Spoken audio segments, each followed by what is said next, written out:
Okay, hello students. Today we'll be continuing chapter 1 OC standard 11. In our earlier session we have studied about की economic activity क्या होती है, we have studied की non economic activity क्या होती है, फिर अपन ने पढ़ा था economic activity और non economic activity का difference between भी पढ़ा था, right? फिर मैंने आपको बिजनेस का थोड़ा बहुत इंट्रोडक्शन पढ़ा था. Business has been derived from a Latin word BC which means to remain active. Remember, business is any legal economic activity carried out with the motive of profit, right?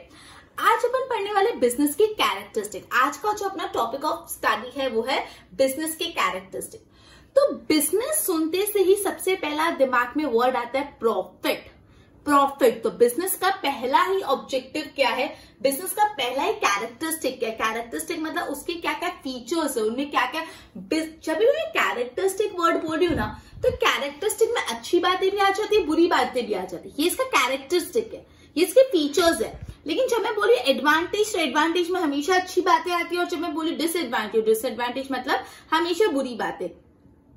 और characteristic में advantages और disadvantage दोनों आ जाते हैं, because जो characteristic होता है उसको हम लोग उसकी फीचर्स डिस्क्राइब करते हैं, उसमें जो भी कमी हो या कुछ भी एडवांटेज हो सब आ जाता है. तो सबसे पहले बिजनेस का अगर हम लोग कैरेक्टरिस्टिक पढ़ रहे हैं, तो बिजनेस सुनते से पहला वर्ड जो ध्यान में आता है वो है प्रॉफिट. तो सबसे पहले ऑब्जेक्टिव ऑफ प्रॉफिट. सबसे पहला क्या, ऑब्जेक्टिव ऑफ प्रॉफिट. तो बिजनेस हमेशा क्यों किया जाता है, प्रॉफिट के मकसद से. बिजनेस जब भी करा चाहता है तो माइंड में यही होता है कि मुझे प्रॉफिट कमाना है, ठीक है. तो जो फंडामेंटल ऑब्जेक्टिव है, फंडामेंटल मतलब क्या होता है, सबसे बेसिक, जो सबसे बेस है. बेस मतलब क्या होता है, जो सबसे नीचे होता है, बेसिक. तो जो सबसे बेसिक टू स्टार्ट विद, सबसे बेसिक चीज होती है, basic objective, fundamental objective of business क्या है, to earn profit, right.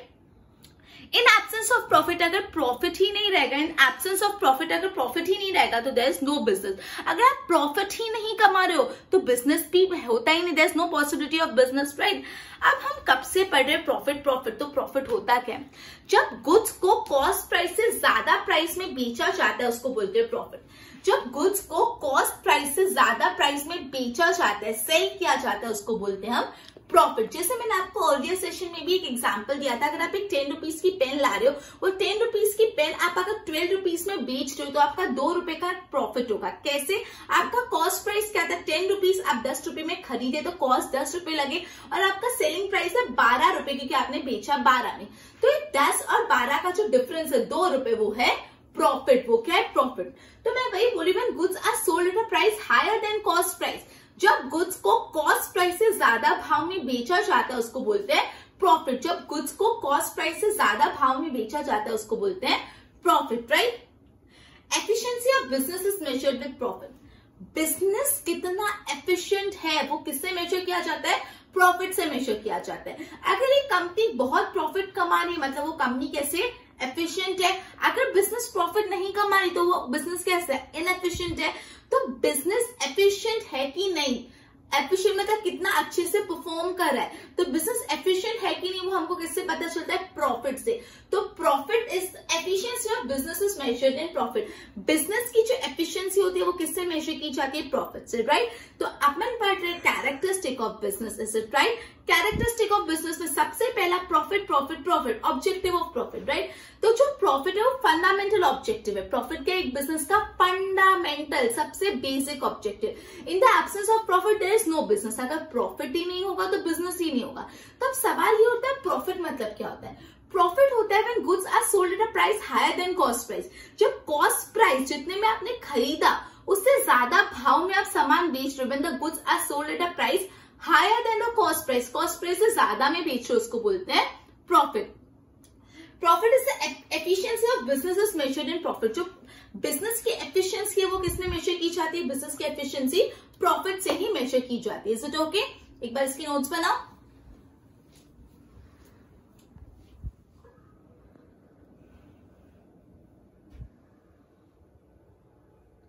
Okay, तो अपन ने ये पढ़ा कि कोई भी बिजनेस की एफिशिएंसी किसमें मेजर की जाएगी, कोई भी बिजनेस की एफिशिएंसी जो है प्रॉफिट से मेजर की जाएगी. तो प्रॉफिट को क्या बोला जाता है, बैरोमीटर ऑफ बिजनेस. बैरोमीटर मतलब क्या होता है, कोई भी चीज को मेजर करना, बैरोमीटर. तो बिजनेस को मेजर किससे करते हैं, with the help of profit. तो अब ये लाइन भी बहुत इंपॉर्टेंट है in terms of in terms of objective MCQ के लिए. Dash is known as a barometer of business. Business का बैरोमीटर कौन है, प्रॉफिट. बैरोमीटर मतलब मेजर करना. कोई भी इंस्ट्रूमेंट जो मेजर करता है, जैसे थर्मोमीटर बॉडी का टेम्परेचर मेजर करता है, बैरोमीटर बिजनेस की एफिशिएंसी प्रॉफिट बिजनेस की एफिशिएंसी मेजर करता है। तो आपको 2 मार्क में ऐसे भी पूछ सकते हैं, why profit is known as a barometer of business, right. तो आपको पूरा लिखना है कि the fundamental objective of business is to earn profit, in the absence of profit there is no business, profit means selling the goods at a price higher than the cost price. Okay, तो ये efficiency of business is measured in terms of profit, thus it can be see that profit is a barometer of business, right. दूसरा characteristic अपन पढ़ रहे exchange of goods and services. Exchange मतलब क्या, खरीदना बेचना, exchange करना। तो जो भी गुड्स आप मैन्युफैक्चर कर रहे हो, वो गुड्स सेल किए जाते हैं, जो भी गुड्स आप मैन्युफैक्चर कर रहे हो वो आगे फर्दर सेल किए जाते हैं, राइट।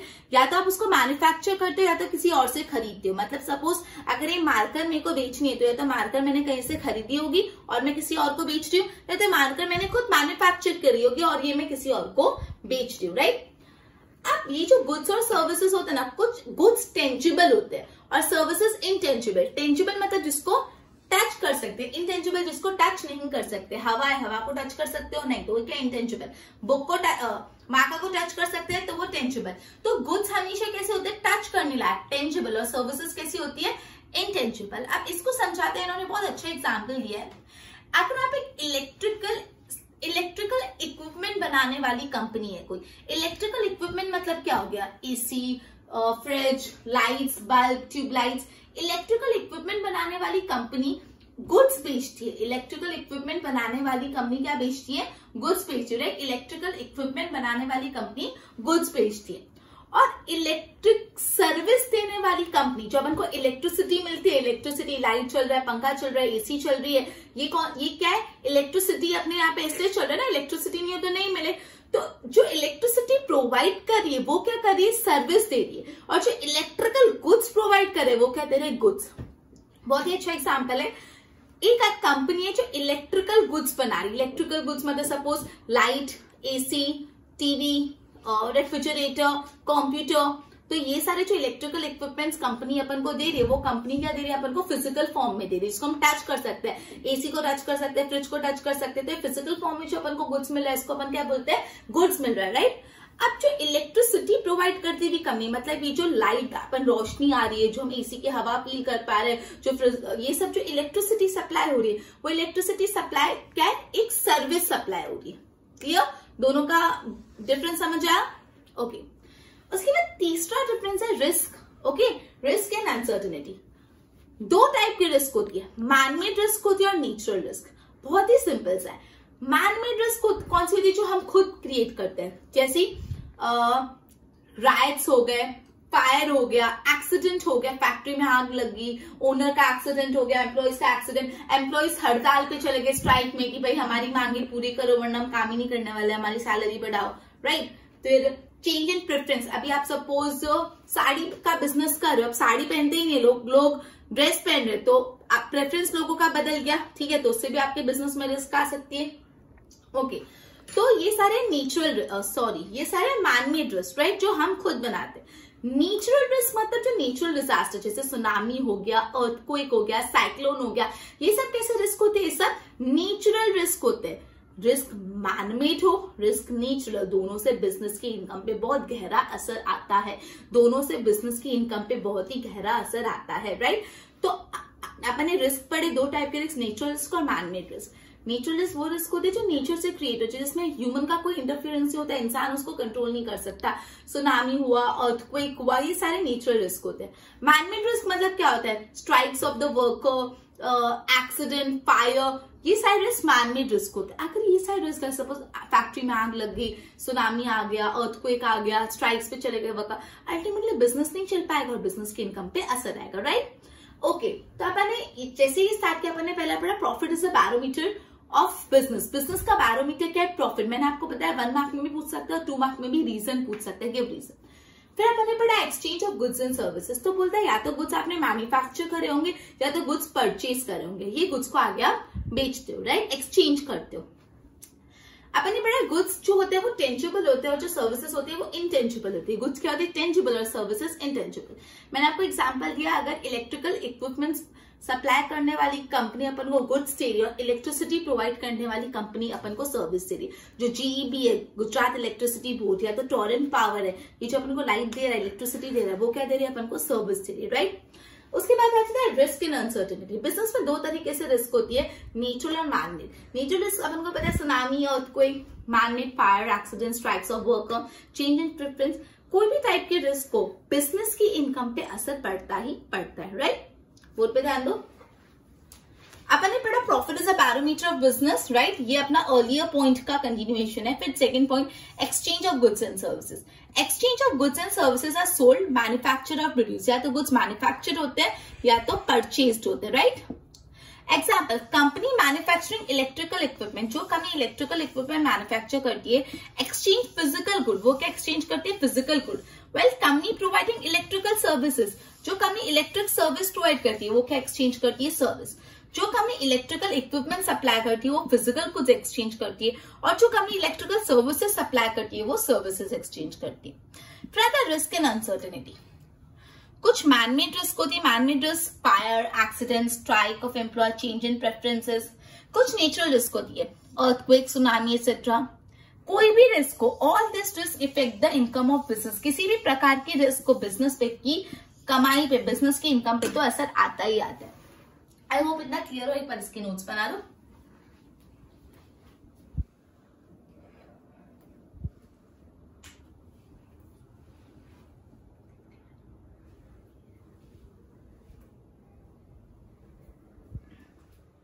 ओके, तो अल्टीमेट अपन ने पढ़ा कि रिस्क, नेचुरल और मैनमेड रिस्क। अब ये रिस्क के कारण, नेचुरल और मैनमेड रिस्क के कारण काफी बार बिजनेस को एक मेजर लॉस भी सफर करना पड़ सकता है। बिजनेस का जो प्रॉफिट का मोटिव है वो भी बेकार हो जाता है, वो भी यूजलेस हो जाता है। अगर नेचुरल और मैनमेड रिस्क है तो काफी बार ऐसा होता है कि बिजनेस प्रॉफिट अर्न ही नहीं कर पाता।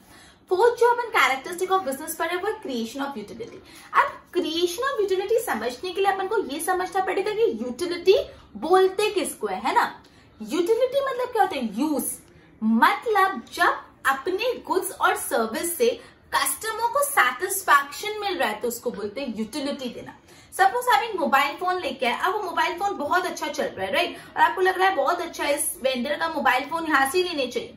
तो वो मोबाइल फोन वेंडर ने आपको क्या दी? यूटिलिटी दी।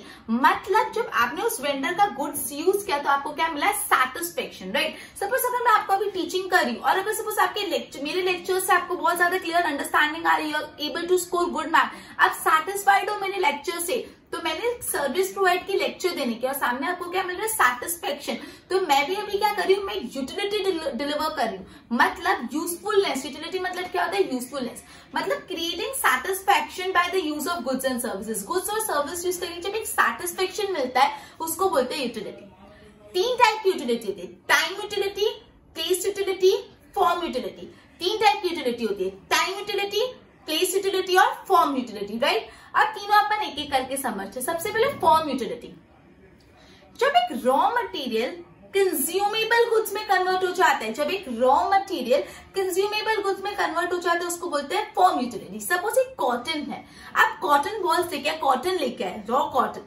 रॉ कॉटन को आपने प्रोसेस किया, कॉटन का कपड़ा बनाया। तो पहले क्या था? Raw cotton. तो वो रॉ कॉटन क्या था? रॉ मटेरियल, और उससे कन्वर्ट हो गया finished product, that is finished cotton, मतलब कॉटन का कपड़ा। तो रॉ कॉटन कन्वर्ट हो गया कॉटन क्लोथ में। तो इसकी जो यूटिलिटी थी, पहले रॉ कॉटन, कॉटन को आप पहन सकते हो, सिंपल ऐसे कॉटन पड़े कॉटन पहन लोगे, नहीं ना, तो कॉटन की इतनी यूटिलिटी नहीं थी। लेकिन जैसे कॉटन पे प्रोसेसिंग किया और वो कॉटन का कपड़ा बन गया, तो कॉटन के कपड़े को तो आप पहन सकते हो, तो कॉटन की यूटिलिटी बढ़ गई। तो बिजनेस का काम यही होता है, रॉ मटेरियल को फिनिश्ड प्रोडक्ट में कन्वर्ट करके उसकी यूटिलिटी बढ़ाना। इसको बोलते हैं फॉर्म यूटिलिटी। मतलब हमने रॉ मटेरियल से फिनिश्ड प्रोडक्ट में कन्वर्ट कर उसकी यूटिलिटी बढ़ाई। फिर टाइम यूटिलिटी, प्लेस यूटिलिटी। अगर सपोज आपने अपनी फैक्ट्री में कॉटन के कपड़े बना दिए, क्लोथ बना दिए, अब उसको फैक्ट्री में रहने दो, सालों साल, महीनों महीनों फैक्ट्री में पड़े, तो कुछ काम करना ही ना। जब आपके प्लेस ऑफ प्रोडक्शन से प्लेस ऑफ कंजम्पशन पे जा रहा है, जब आप फैक्ट्री से अलग अलग कस्टमर्स में इसको बांट रहे हो, तब वो होती है प्लेस यूटिलिटी। जब तक आपने कॉटन क्लॉथ मैन्युफैक्चर कर भी लिया, बट अनटिल एंड अनलेस वो आपकी फैक्ट्री में से बाहर ही नहीं जा रहा, तो उसकी प्लेस यूटिलिटी बढ़ी नहीं। फैक्ट्री में पड़े पड़े आप प्रॉफिट नहीं कमाओगे कॉटन क्लॉथ से। जब फैक्ट्री से आपका कॉटन क्लॉथ अलग अलग वेंडर्स के पास गया, तब आपकी कॉटन क्लॉथ की प्लेस यूटिलिटी बढ़ी, दूसरी जगह जाते ही वो ज्यादा यूजफुल हो गया। अब टाइम यूटिलिटी, फॉर एग्जाम्पल आपने कॉटन क्लॉथ बहुत टाइम तक बना के स्टोर कर दिया, ठीक है, अभी उसकी इतनी यूटिलिटी नहीं है, राइट।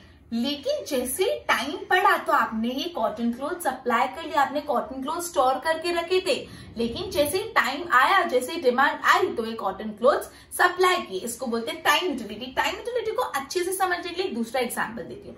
मैंगोस अभी अपन कंज्यूम कर रहे हैं, ये मैंगो अभी भी बने, मतलब अभी थोड़े दिन पहले नहीं ना, मैंगोस की खेती तो हो ही रही थी, अभी मैंगो स्टोर करके रख रहे थे, राइट। जैसे ही डिमांड आया तो ये मैंगोस को डिलीवर किया, तो टाइम आने पे जो मैंगोस को डिलीवर किया तो इससे मैंगो की क्या यूटिलिटी बढ़ गई, टाइम यूटिलिटी।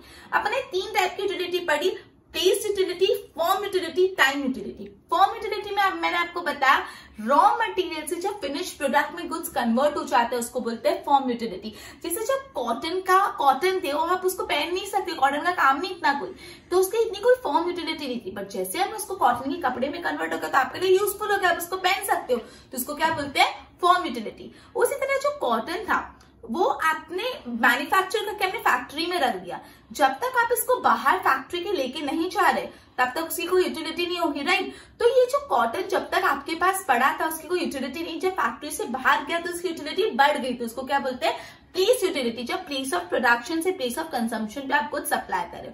और टाइम यूटिलिटी मतलब आपने गुड्स स्टोर करके रखे और डिमांड आई तब दे रहे हो, उसको बोलते हैं टाइम यूटिलिटी, राइट।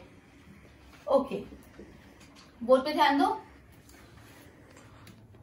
अपन ये sometime there is a loss in the business due to the risk even though motive is to earn profit. भले मोटिव प्रॉफिट कमाना है लेकिन कभी कभी बिजनेस में लॉस हो जाता है।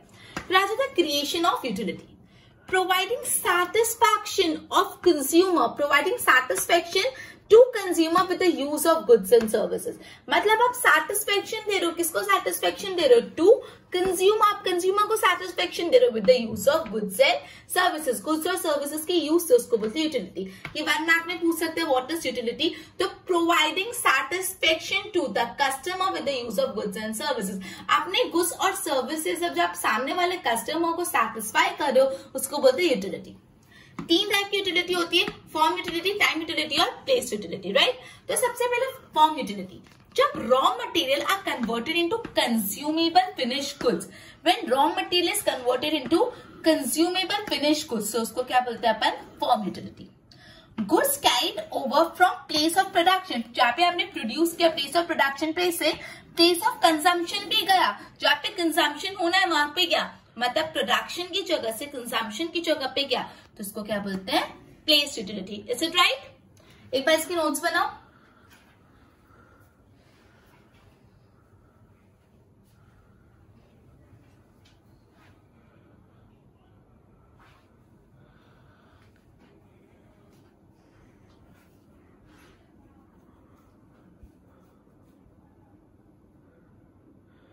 ओके, नेक्स्ट कैरेक्टरिस्टिक बोले कन्वीनियंस ऑफ एक्टिविटी।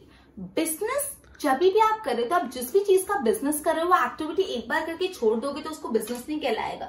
मतलब सपोज फॉर एग्जांपल अगर मैं टीचिंग कर रही हूँ तो मैं डेली टीचिंग कर रही हूँ ना, मतलब मैं सालों साल टीचिंग कर रही हूँ, डेली मैं टीच कर रही हूँ स्टूडेंट्स को, ये मेरी एक्टिविटी कंटिन्यू हो रही है। ऐसे नहीं आज मेरा मन हुआ तो मैंने ऐसे 2-3 बच्चों को पढ़ा दिया और बोला मैं तो बिजनेस कर रही हूँ पढ़ाने का, नहीं। बिजनेस में जो भी आप एक्टिविटी कर रहे हो कंटिन्यूअस में होना बहुत जरूरी है, राइट। अब जैसे मैं आपको एग्जाम्पल बोलती हूँ, आप मुझे बताना कि वो एक्टिविटी बिजनेस है कि नहीं, राइट। एक बिजनेसमैन है, वो है ना एक बिल्डिंग बना रहा है, एक बंगलो बना रहा है, वो बंगलो में वो रहता है, वो बंगलो में 6 महीने 1 साल ही रहा, फिर उसको कहीं और शिफ्ट होना पड़ा बिकॉज ऑफ सर्टेन रीजन। तो वो जो बंगलो उसने खुद बनाया था वो बंगलो उसने किसी को बेच दिया। सपोज वो बंगलो उसने 1 करोड़ का बनाया और वो बंगलो उसने 2 करोड़ में बेच दिया, तो उसको 1 करोड़ का नफा हो गया, फायदा हो गया। तो क्या ये बिजनेस बोला जा सकता है? क्या ये बिजनेस का प्रॉफिट है? क्या ये बिजनेस है? यस और नो? नो, ये बिजनेसमैन है, उसका रेगुलर काम बिल्डिंग बनाना नहीं है, वो तो कोई व्यापारी है, कोई कपड़े का धंधा करता है, लेकिन उसने अपने लिए खुद के लिए एक बिल्डिंग बनाई, बंगलो बनाया, और बंगलो जब उसने किसी और को बेच दिया उससे प्रॉफिट तो उसको हुआ, लेकिन वो बिजनेस नहीं, बिकॉज वो हर बार ये काम नहीं करेगा। उसने एक बार जरूर ये काम किया लेकिन वो हर बार ये काम नहीं करेगा, सिर्फ एक बार ही बिल्डिंग बना के कंस्ट्रक्ट करके सेल आउट किया तो ये कंटिन्यूअस एक्टिविटी नहीं होते, बिजनेस नहीं है। क्लियर हुई इतनी बात? ओके। तो जो भी आप बिजनेस करो उसमें एक्टिविटी कंटिन्यूअस होनी चाहिए। उसके बाद नेक्स्ट है रिक्वायरमेंट ऑफ मनी। आप सोचो ना यार, कॉमन सेंस में आपको बिजनेस करना है, चलो पैसा चाहिए होगा, ऑब्वियसली जब भी बिजनेस करना है पैसा is the most important requirement of money. पैसा चाहिए होता है बिजनेस करने के लिए। Money required from beginning to the end. ऐसे नहीं स्टार्टिंग में पैसा लगा दो फिर छोड़ दो, जब से बिजनेस चालू करते हो जब तक बिजनेस बंद नहीं कर सकते ना, कांस्टेंट आपको पैसा चाहिए होता है प्रोडक्शन करने में, गुड्स परचेज करने में, हर चीज में। मतलब बिगिनिंग से लेके एंड तक आपको हमेशा मनी रिक्वायरमेंट रहती है। तो money is required from beginning to end, starting से एंड तक मनी की रिक्वायरमेंट तो रहती है।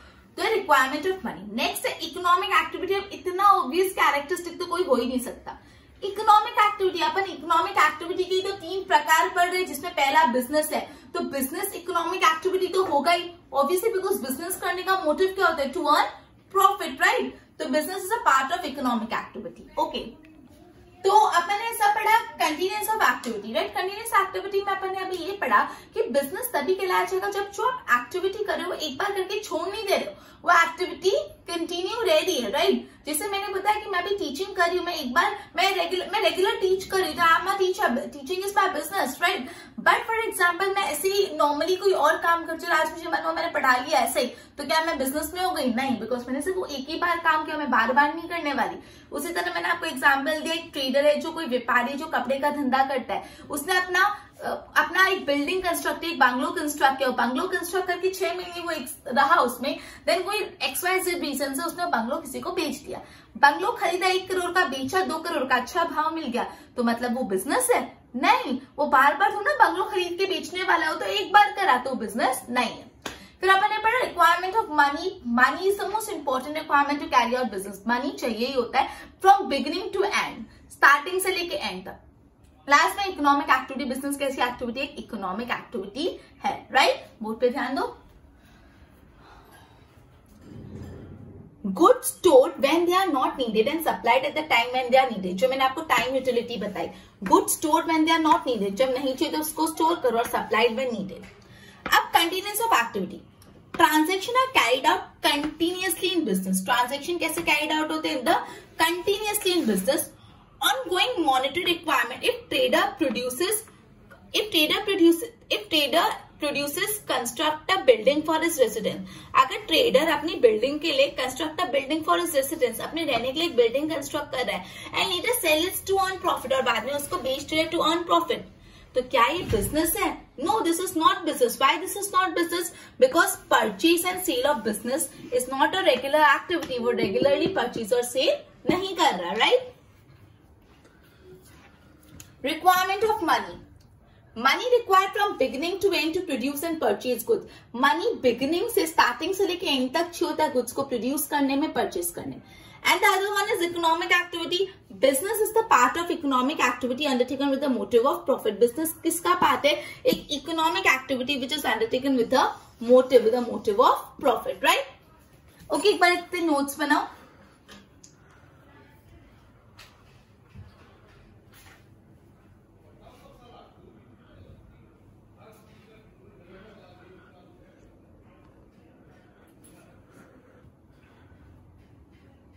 इसको सम अप करते हैं। अपने स्टार्ट किया था कैरेक्टरिस्टिक ऑफ बिजनेस में। सबसे पहला कैरेक्टरिस्टिक था ऑब्जेक्टिव ऑफ प्रॉफिट।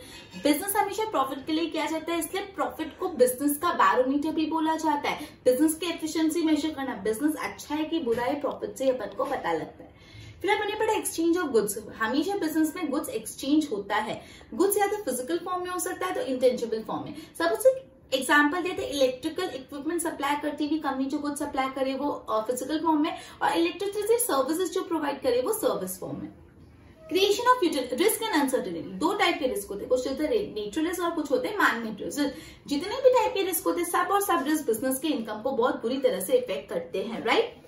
और कभी कभी ऐसा भी होता है कि जो बिजनेस को प्रॉफिट कमाने का मकसद है वो ही खत्म हो जाता है। Then creation of utility. Utility create करना मतलब क्या होता है? सेटिस्फेक्शन देना अपने गुड्स और सर्विस। आप ऐसा गुड्स और सर्विस सामने वाले को दो कि वो सेटिस्फाई हो, कि इससे क्या क्रिएट होगी? यूटिलिटी। 3 टाइप की utility, time utility, place utility and form utility. जब रॉ मटेरियल फिनिश गुड्स में कन्वर्ट हो जाता है उसको बोलते हैं फॉर्म यूटिलिटी। टाइम यूटिलिटी क्या होता है? प्लेस यूटिलिटी क्या होता है? आपने प्रोडक्शन करा तो प्लेस ऑफ प्रोडक्शन से प्लेस ऑफ कंजम्पशन पे जब गुड्स जाएगा तो उसको बोलते हैं प्लेस यूटिलिटी। टाइम यूटिलिटी जब गुड्स को आपने अभी स्टोर करा और जब नीड पड़ा है तब आप उसको बेच जाओ तो ये क्या होता है? Time utility, right. उसके बाद आ जाता है कंटिन्यूअस ऑफ एक्टिविटी। बिजनेस सिर्फ एक बार कर लो, एक्टिविटी सिर्फ एक बार करके छोड़ दो तो नहीं चलता, वो एक्टिविटी को बारंबार आपको करना पड़ता है। जैसे मैंने आपको बताया, एक ट्रेडर ने अपने लिए घर खरीदा, घर खरीद के बेच दिया तो वो बिजनेस नहीं, बिकॉज सिर्फ एक ही बार ये काम किया है, राइट। पैसा चाहिए, रिक्वायरमेंट ऑफ मनी, पैसा होना बहुत ही important. And the last one is economic activity. 7 characteristic, first one was objective of profit, then exchange of goods and services, risk and uncertainty, creation of utility. 4 objective of profit, exchange of goods and services, risk and uncertainty, creation of utility, and then 3 continuous of activity, requirement of money and economic activity। Okay, अपना आज का lecture अपन इधर ही complete कर दे, एक बार इसको copy कर लो।